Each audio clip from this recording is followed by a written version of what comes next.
Magandang gabi, pambungad sa ating newscast. Sa nagpapatuloy na pagdinig ng Senado, naging mainit ang sagutan sa pagitan ni ex-PDEA Agent Jonathan Morales at Senator Jinggoy Estrada hinggil sa lumabas na confidential document ng Philippine Drug Enforcement Agency na nagdadawit kay Pangulong Ferdinand Marcos Jr. sa iligal na droga. Nang questionin kasi ang kredibilidad ni Morales bilang whistleblower, ay nagkaungkatan na ang dalawa ng kanya-kanyang kinakaharap na mga kaso.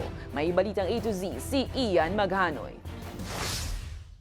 Ako'y may kaso pa lang at hindi pa napapatunayan sa hukuman. Hindi kagaya po ang ating butihing senador na-convict na po. Yan ang maanghang na sagot ng ex-PDEA agent at whistleblower na si Jonathan Morales nang gisahin ni Senator Jinggoy Estrada sa pagpapatuloy ng pagdinig ng Senado kanina hinggil sa PDEA leak. Kinwestiyon kasi ng senador ang bagong video na inilabas ni Morales na umunoy pinatitigil siyang kumanta ng isang James Kumar kung ayaw niyang mamatay, bagay na ipinag-utos daw ni First Lady Imelda Marcos. Huwag mong pakikalaman yung kaso ko, problema ko yun, yung kaso mo ang ayusin mo. Naakwit si Estrada sa kasong plunder pero convicted siya sa kasong bribery sa pork barrel scam noong Aquino III administration. Your Honor, ang kaso ko po, Your Honor, hinaharap ko naman po. Please, at ako hindi ko po order, please, silence.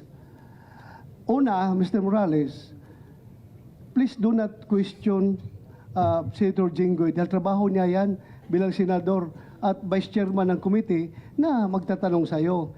Pero kung sinasabi mo na nasaktan ka dahil ikaw akusado ka pa lang, siya konbiktado na tapos pinapalabas na masama ka, well, that's your opinion. Ngayong araw din sana ang nakatakdang pagtatapos ng pagdinig ng komite. Kaya lang, absent si former Executive Secretary Paquito Ochoa dahil tinamaan ng COVID-19. Si Ochoa ang dating Executive Secretary ng Aquino III administration. Siya ang itinuturo ni Morales na umano'y nag-utos na ihinto ang anti-drug surveillance sa isang condo unit sa Makati City na umano'y naging pwestuhan ng pagkokokain ng nooy senador na si Bongbong Marcos Jr. noong March 11, 2012. Kaya ang babala ng Senado kay Ochoa, You issue subpoena for his attendance before this committee.